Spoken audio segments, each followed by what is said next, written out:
Welcome. As we prepare for Ordinary Sunday 5, we're out on a lake, we're fishing, we're gathering disciples. We'll be trying to work out, I think, that whether we're sort of in a metaphor or reality or both. Nice to have you back, Alec. You've been on holiday, I think, and Yeah. life's one big holiday, isn't it, Alec? Yep. Mannie and Lisa, both from the other mortal. Uh, Lovely to have you. And Lisa, some background on this passage.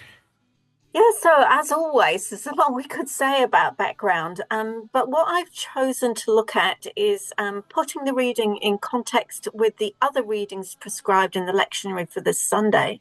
So in Isaiah, we have the prophet's wonderful vision of the Almighty, where he cries out, woe to me, I am ruined, for I am a man of unclean lips, and I live among a people of unclean lips, and my eyes have seen the King, the Lord Almighty. And then he hears the voice of the Lord saying, whom shall I send? And who will go for us? And he says, here I am, send me. And then in the epistle reading, we have Paul's humble admission, for I am the least of the apostles and do not even deserve to be called an apostle because I persecuted the church of God. But by the grace, I am what I am. And his grace to me was not without effect. And then here we have Simon Peter, go away from me, Lord, I am a sinful man. And then Jesus calls him to be a disciple. So all three readings, it seems to me, are about being called, about the most unlikely people being called by God, people who are deeply aware of their own sinfulness, their own limitations, who can barely believe it's happening to them. And for all three of them, once they have encountered the Lord, there is no going back. Their lives are changed utterly and forever, and they leave everything behind. I find myself wondering what happened to the two loaves of fish. They all become the voice of Christ. And so these ordinary people go on to live extraordinary lives, propelled by love and awe for the glory that they have seen. So that was the background that I picked out. Well, that's a fairly good background, isn't it? And not much room for rampant egos. So that's a good start for us. Just a reminder. Thank you. Well, let's look at what's challenging. And Manny, can you talk to me about where you find a challenge here? Thank you, Lisa, for starting with some of the other readings, because I too was doing a bit of background reading. I didn't immediately look at the set readings from the Old Testament and the Epistle, but I also went and watched a recording of The Chosen that shows this particular passage. And it's words are powerful, but when you see it acted out, and the producer did a really good job because they're showing the frustrations that people face, especially when results are not immediate or visible. And the challenge for me is linked to the reality that these people are facing. They're thinking, you know what, we're the experts. We are aware of what's involved when we're doing fishing. Why are you coming to, sort of challenge what we're doing? So I feel their frustration, and that is something I sort of found particularly challenging. I like that angle. That's helpful. Alec, your challenge when you encounter this? The challenge for me again is with the disciples, but it's their willingness to leave everything and follow. Now, I would love to be able to say that over the years of working away at being a Christian, I have gained that sense of, if God asked me to come, I would just drop everything and go. Not quite there yet. And for me, that remains the challenge, that how can I have that sort of kind of sense that my own desires to do and be something, I'm happy to sacrifice those to what Christ is requiring of us at this particular point in time. So ongoing challenge, but that's the challenge for me out of the reading.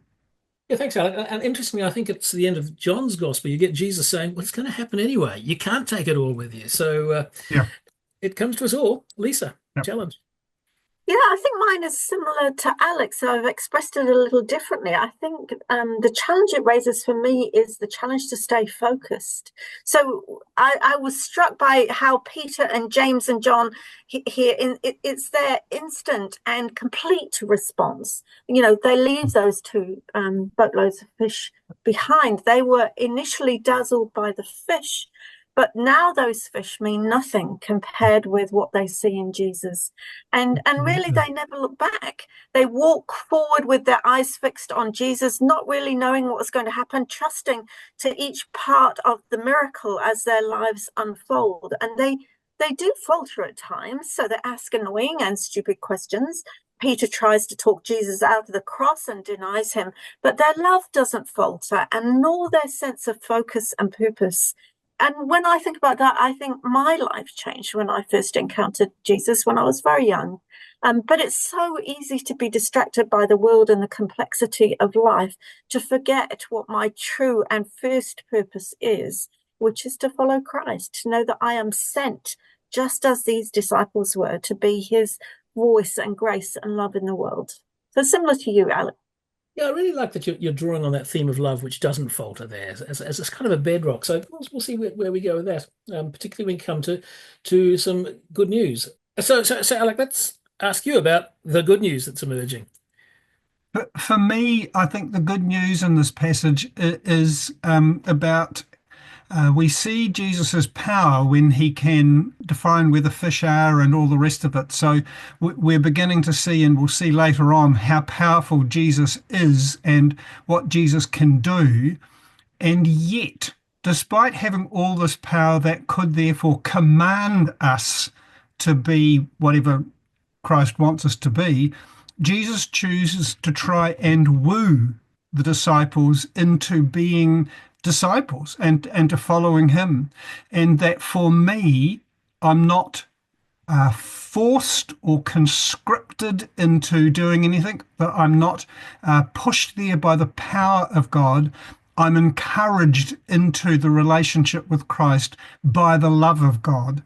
And for me, that is just such good news that I am able to be a prat if I want to, but in fact am encouraged into being better than and a follower of Christ. That's the good news for me. Beautiful, thank you, and very transformative if we open up to that love, to Yes. that persuasion. Well, let's ask Mannie where good news is going to emerge. I mean, we start with the obvious good news in the miraculous catch that to think, we've done it, it's not working. But when they listened and they trusted and they carried, that's the good news. And we too are promised such an abundant harvest if we listen and have faith in Jesus. That's the good news that I pick out. When we have the faith, that will come to us as well. The harvest will be plentiful. It's a lovely image too.